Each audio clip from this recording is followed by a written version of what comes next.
मेरा नाम डॉक्टर मोहम्मद जफ़र है और मैं थोड़ा सा अबनॉर्मल यूट्राइन ब्लीडिंग के बारे में बोलना चाहूँगा, क्योंकि पिछले दिनों तो दो दो एक दिनों में मेरे पास एक पेशेंट आई थी। तो उस लिहाज से मैं वो बेसिकली शिकार थी डिस्मेनोरिया का। तो उसने पास रिपोर्ट्स थे मुख्तलिफ किस्म के, उसमें उन्होंने यूरिन कंप्लीट भी कराया हुआ था, ब्लड कंप्लीट करवाया हुआ था, LFT के रिलेटेड टेस्ट थे उसके पास, अल्ट्रासाउंड भी था। तो ये तमाम चीज़ें उसकी ना नॉर्मल आ रही थी। यूरिन कंप्लीट भी नॉर्मल आ रहा था, ब्लड कंप्लीट एग्जामिनेशन भी नॉर्मल था, और इसके अलावा अल्ट्रासाउंड करवाया हुआ था उसने लोअर एब्डोमेन का, वो भी नॉर्मल स्कैन ही था तकरीबन। तो एक चीज़ उसमें उस एलिवेटेड थी। डॉक्टर साहब मेरी आवाज़ आ रही है? जी आ रही है। जी। उसमें रिपोर्ट में एक चीज एलिवेटेड हुई थी। CA125 करके एक एंजाइम प्रोटीन का एक टेस्ट होता है, वो एलिवेटेड था।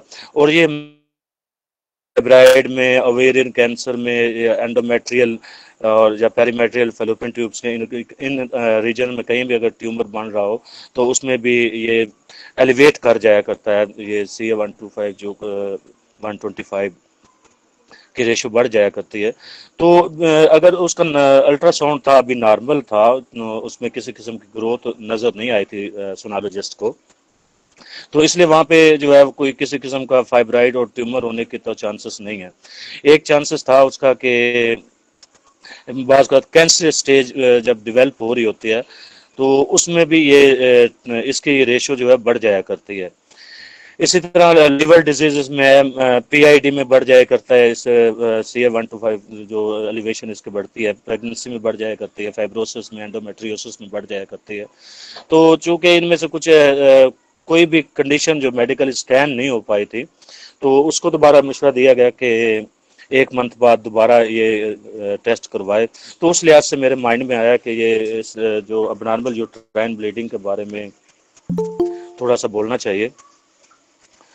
अब नॉर्मल यूट्राइन ब्लीडिंग जो है आम तौर पे हर खातून को कुदरती तौर पे फिजियोलॉजिकली जो है मेंस्ट्रुअल साइकिल हुआ करता है। और ये मेंस्ट्रुअल साइकिल की जो रेंज है नॉर्मल जो काउंट की जाती है उसमें जो 24 दिन से 32 दिन तक जो है नॉर्मल काउंट की जाती है, कि कम से कम जो है हर साइकिल का दुरानिया 24 दिन होना चाहिए, या ज़्यादा से ज़्यादा जो है वो 32 दिन तक होना चाहिए। जो और इसके अलावा जो है इसके जो पीरियड्स हैं, जो जितने दिन ये रहना चाहिए वो 2 से 7 दिन है, और एवरेज जो इसकी होती है वो 5 डेज होती है। इसी तरह जो है पर डे के लिहाज से इसके जो अमाउंट एक्सक्रीट होना होती है मेंस्ट्रुअल साइकिल, जो मेंस्ट्रुअल ब्लड का जो एक्सक्रीशन है वो जो है 37 से 43 ml तक जो है वो मैक्सिमम होनी चाहिए, या मिनिमम जो है वो 37 ml तक। आमतौर पे कुछ जो है गायनोकोलॉजिस्ट वो 80 ml तक भी जो एक्सक्रीशन को नॉर्मल काउंट करते हैं। तो हमने देखना है कि अबनॉर्मल यूट्राइन ब्लीडिंग किस वक्त हम कह सकते हैं। अबनॉर्मल यूट्राइन ब्लीडिंग उस वक्त काउंट की जाएगी जब उसका मेंस्ट्रुअल साइकिल जो है वो 24 दिन से कम होगा, या 32 दिन से प्रोलॉन्ग चला जाएगा, ज्यादा उसको दिन बाद साइकिल आएगा, तो दोनों कंडीशंस में अबनॉर्मल यूट्राइन ब्लीडिंग काउंट की जाती है। इसी तरह अगर जो है मेंस्ट्रुअल पीरियड्स जो हैं वो 8 दिन से ज्यादा तक जो है चले जाएं तो वो भी अबनॉर्मल यूट्राइन ब्लीडिंग में आएगा। और 80 ml जो ब्लड है अगर लॉस हो रहा है पर डे के लिहाज से उससे ज्यादा हो रहा है तो वो भी अबनॉर्मल यूट्राइन ब्लीडिंग में काउंट की जाती है।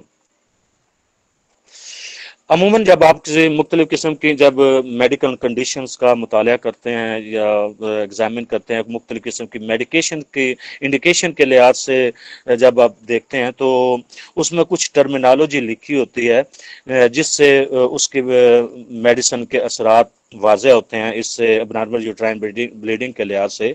तो थोड़ा सा पहले मैं उन टर्म्स को वजात कर दूं। अमूमन एक टर्म लिखी होती है मेनोरेजिया।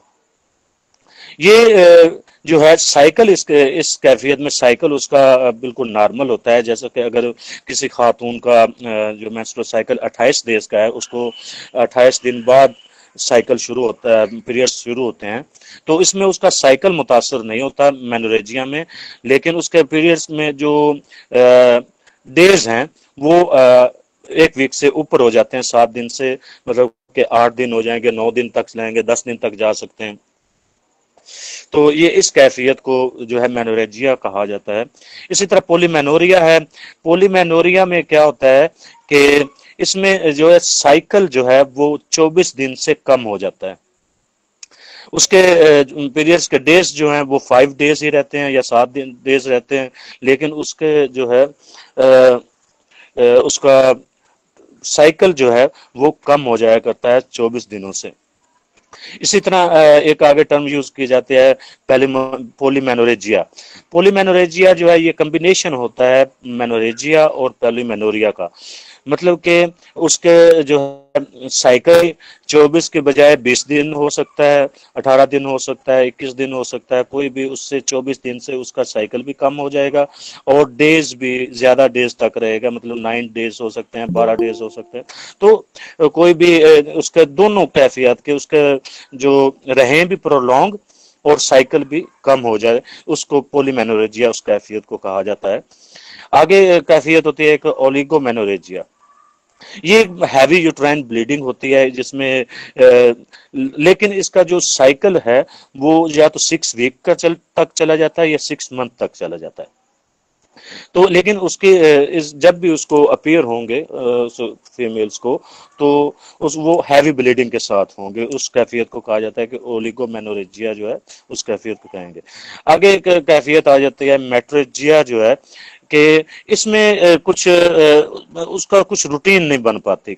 ब्लड लॉस की अमाउंट भी जो है वो भी चेंज होती रहेगी, कभी उसको जो है ज्यादा होएगा, कभी कम हो जाना शुरू हो जाएगा, इरेगुलर रहेगा, साइकिल भी इरेगुलर हो जाता है, कोई खास स्पेसिफिक डेज नहीं रहते उसके। तो ये इस लिहाज से जो है अगर आप स्टडी में कोई चीज आती है कि किस तरह की ब्लीडिंग के लिए कौन सी मेडिसिन जो है वो काम करती है, तो उस लिहाज से मेडिकल कंडीशन के उसको एग्जैक्ट किस किस्म की वो खातून आपको जो है कंप्लेंट कर सकती है, उस लिहाज से मैंने टर्म्स को थोड़ा सा वजाहत किया है।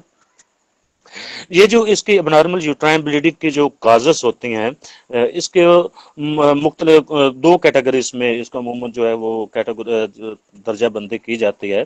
इस एक तो में है आइडेंटिफाइबल ऑर्गेनिक काजेस होती हैं कुछ, और जो है नंबर 2 पे जो है डिसफंक्शनल यूट्राइन ब्लीडिंग होती है। तो सबसे पहले वो देखते हैं कि वो ऑर्गेनिक काजेस कौन कौन से होते हैं कि यूट्राइन ब्लीडिंग के, अबनॉर्मल यूट्राइन ब्लीडिंग की। तो इसमें कुछ with in the uterine cavity है कि जो यूट्रस की कैविटी के अंदर क्या चीज हो सकती है। तो उसमें एंडोमेट्रियल या सर्वाइकल पॉलिप हो सकती है, हाइपरप्लेशिया हो सकता है, कैंसर हो सकता है एंडोमेट्रियम का, प्रेगनेंसी लॉस हो गई, अगर किसी को अबॉर्शन हो गया, किसी भी वजह से अबॉर्ट हो गया, तो उसमें भी ये इसका अबनॉर्मल यूट्राइन ब्लीडिंग हो सकती है। एंडोमेट्रियल जो है ट्यूबरकुलोसिस हो सकता है खातून को। इसी तरह अगर कोई है फीमेल जो है intra uterine contraceptive device use कर रही है, तो उसमें भी अबनॉर्मल यूट्राइन ब्लीडिंग जो है वो हो जाया करती है। ये बेसिकली बड़ी क्लिनिकल कैफियत है कि बाज़ जो है वो intra uterine contraceptive device use की होती है, तो सबसे पहले जिस तरह कॉपर टी वगैरह रखी जाती है, तो अगर कोई एब्नॉर्मल यूट्राइन ब्लीडिंग के साथ आपके पास फीमेल आई है, तो सबसे पहले क्वेश्चन वैसे यही बनता है कि वो शादीशुदा है तो या कोई कॉन्ट्रासेप्टिव डिवाइस तो उसने नहीं रखी हुई। अमूमन हमारा माशरा ऐसा ही है कि अबनॉर्मल यूट्राइन ब्लीडिंग को जो है सीरियसली नहीं लिया जाता। कोई अनमैरिड बच्ची है तो उसको वो एग्जामिन ही नहीं करवाने ले जाते बर वक्त, और बाद में उसको शादी के बाद उसको मसाइल जो है वो देखने को मिलते हैं, क्योंकि तब तक वो कॉम्प्लिकेशन आ चुकी होती हैं। तो बेसिकली ये अवेयरनेस जो है क्लिनिकली देनी चाहिए जो खवातीन को कि अगर कोई अनमैरिड बच्ची जो है अगर डिस्मेनोरिया का बेसिकली ज़्यादातर जो है शिकायत करते हैं, तो उसका मुकम्मल स्क्रीनिंग जो है करवानी चाहिए, क्योंकि इसमें ऐसी मेडिकल कंडीशन डेवलप हो जाया करते हैं जो आगे चलकर इनफर्टिलिटी का सबब बन जाया करते हैं। या कैंसर की तरफ चली जाया करती हैं। तो इसलिए बर वक्त इनको जो है एग्जामिन, खासकर डिस्मेनोरिया को सीरियसली लेकर एग्जामिन करवाना चाहिए उसको। इसी तरह जो पहले जो बात हुई विद इन यूट्राइन कैविटी को, कैविटी के अंदर, यूट्रस की कैविटी के अंदर जो मैंने अभी आपको बता दिया, कुछ कंडीशंस पैदा होती हैं जिसकी वजह से नॉर्मल यूट्राइन ब्लीडिंग हुआ करती है। तो दूसरी एक और कैफियत है कि यूट्राइन वाल के साथ किसके कौन कौन सी कैफियत हो सकती हैं जिसकी वजह से जो है अब नॉर्मल यूट्राइन ब्लीडिंग हो सकता है। फाइब्राइड यूट्रस हो सकता है, इसमें एडिनोमायोसिस हो सकता है। ये एडिनोमायोसिस जो है ये एक तरह से जो है नॉन मैलिग्नेंट ट्यूमर होता है जो कि उसकी वाल के साथ बन जाया करता है। यूट्राइन कार्सिनोम जो है हो सकता है। सर्वाइकल कैंसर हो सकता है। इसी तरह आउटसाइड द यूट्रस या उसके इर्द गिर्द आज़ा में किस तरह की कैफियत हो सकती हैं जिसमें अबनॉर्मल यूट्राइन ब्लीडिंग हो सकती है, वो एंडोमेट्रियोसिस है, पीआईडी है, पेल्विक इन्फ्लामेटरी डिजीज है, और इसी तरह जो है अवेरियन मैलिग्नेंसी वगैरह कोई है, ट्यूमर टाइप है, तो उसमें भी अबनॉर्मल यूट्राइन ब्लीडिंग हो जाया करती है। पीसीओ है, पॉलीसिस्टिक ओवेरियन डिजीज, उसमें भी जो है अबनॉर्मल यूट्राइन ब्लीडिंग जो है वो आपको देखने को मिल सकती है। ये तो ये थे कि पेल्विक पैथोलॉजी के लिहाज से कि उसके जो रिप्रोडक्टिव ऑर्गन्स में किस किस्म की कंडीशन रह सकते हैं जिसकी वजह से अबनॉर्मल यूट्राइन ब्लीडिंग हो सकती है। तो दूसरा चीज़ होता है क्लॉटिंग इफेक्ट्स जो होते हैं। बाज़ का जो है कुछ खवातीन में क्लॉटिंग फैक्टर्स का डिफेक्ट होता है जिसकी वजह से उनको जो है ब्लीडिंग रुकती नहीं है। कुछ मेडिकल कंडीशंस होती हैं ओवरऑल, जैसे कि थायराइड डिसफंक्शंस हैं, उसमें भी जो है खातून को मेंस्ट्रुअल अबनॉर्मल ब्लीडिंग जो है वो हो सकती है। इस तरह आगे जो है मुख्तलिफ किस्म के लिवर डिजीजेस में भी ये कैफियत डेवलप हो जाया करती है। कुछ ड्रग्स हैं जैसा कि प्रोजेस्टेरोन है, उसका भी ओरली या इंजेक्शन के जरिए अगर वो ले रही है तो उसमें भी अबनॉर्मल यूट्राइन ब्लीडिंग हो सकती है। या वारफारिन वगैरह एक ड्रग है, उसके इस्तेमाल से भी तो मेडिकल हिस्ट्री में भी उसका वैसे मेडिकेशन भी उसकी देखनी चाहिए कि उसकी कोई मेडिकेशन तो नहीं चल रही जिसकी वजह से उसको अबनॉर्मल यूट्राइन ब्लीडिंग हो रही है। इसके अगर मैनेजमेंट के लिहाज से देखा जाए तो फर्स्ट ऑफ ऑल जो है कि उसकी मुकम्मल हिस्ट्री जो है वो रिक्वायर्ड होती है, जिसमें उसकी जो है पेनफुल जो है कैफियत डिस्मेनोरिया वगैरह के लिहाज से उसके मेंस्ट्रुअल साइकिल के दौरान उसके पैड्स की हिस्ट्री ली जाती है कि वो डेली वाइज कितने पैड्स जो है चेंज कर रही है या वो कितने दिन उसके रहे हैं, तो वो उसके उसके क्या कहते हैं हिस्ट्री मुकम्मल आप होनी चाहिए आपके पास, वो किस तरह की उसकी अबनॉर्मल यूट्राइन ब्लीडिंग उसको हो रही है। इसके अलावा अगर शादीशुदा है तो उसके इनफर्टिलिटी के लिहाज से देखना चाहिए कि उसको इनफर्टिलिटी आ रही है, क्योंकि बाज़ बात क्या होता है कि ये जो फाइब्राइड्स वगैरह होते हैं जो नॉन मैलिग्नेंट फाइब्राइड होते हैं, इनमें ये किसी किस्म के जो है आम रूटीन लाइफ में खातून को पता नहीं चलता होता और वो ग्रोथ होती रहती है, तो वो इनफर्टिलिटी का शिकार हो जाया करते हैं कि वो कंसीव नहीं कर पाती, उनको डिफिकल्ट आते हैं। जो स्कैन में बहरहाल ये चीज़ें अल्ट्रासाउंड वगैरह में तो ये नज़र आ जाया करते हैं, जब वो स्कैन करवाएंगे तो वो उसमें आप इजीली देख सकेंगे कि उसका पीसीओ है या कोई ट्यूमर टाइप कोई चीज़ है। तो उस लिहाज से मुकम्मल आप हिस्ट्री लेंगे, उसका मुकम्मल एग्जामिन करने के बाद उसको उस लिहाज से मैनेज करेंगे जो उसके काज बन रहा है अबनॉर्मल यूट्राइन ब्लीडिंग है, तो फिर आप उसको अच्छे से जो है वो मैनेज कर सकते हैं। जिस तरह पीआईडी है, पीआईडी को एंटी इन्फ्लामेटरी मेडिसिन देनी पड़ती है जो है, और जो अगर कोई ट्यूमर टाइप है तो आमतौर पे ऑपरेट करवा दिया जाता है, उसको रिमूव करवा दिया जाता है। पीसीओ की मैनेजमेंट आप अच्छे से जानते हैं कि वो किस तरह, पिछले दिनों आपका लेक्चर इधर हो रहा था पीसीओ के किस तरह की डाइट यूज़ करनी चाहिए, तो या किस किस्म की मेडिकेशन, वो अमूमन जो है मेडिकेशन से भी ये जो है पीसीओ वगैरह कवर हो जाया करती है। तो मेरे ख्याल से इतना सा थोड़ा सा बोलना था, जो एक पेशेंट आया तो उस लिहाज से मेरे माइंड में आया कि ये चीज़ें जो है डिस्कस होनी चाहिए। जी शुक्रिया। Okay, thank you, Dr. Zafar. Your overall lecture is very informative. Now, next speaker.